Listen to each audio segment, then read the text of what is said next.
រដងអ្នកទាំងអស់គ្នាធ្លាប់ទៅលេងទៅទំនប់ខ្មែរមែនទេថ្ងៃនេះខ្ញុំនាំអ្នកទាំងអស់គ្នាទៅលេងកន្លែងថ្មីមួយនៅក្នុងខេត្តសៀមរាបឈ្មោះថាទំនប់បារាំងទាំងអស់គ្នាឥ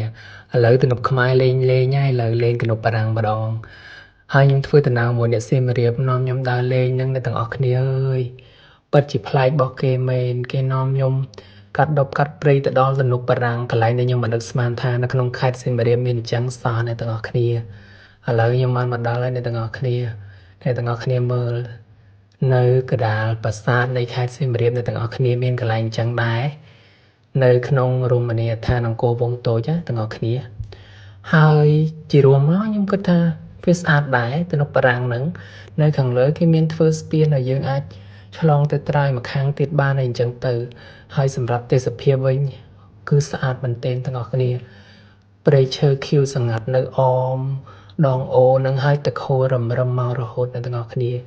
ហើយមនុស្សដែលគេទៅលេងហ្នឹងគេនាំកូននាំចៅលេងទឹកលេងអី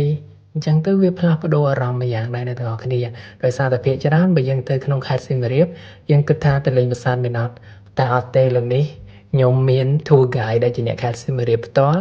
នាំខ្ញុំទៅលេងកន្លែងនេះហើយខ្ញុំមានអារម្មណ៍ថា wow amazing ដែរតាព្រោះខ្ញុំអត់គិតថា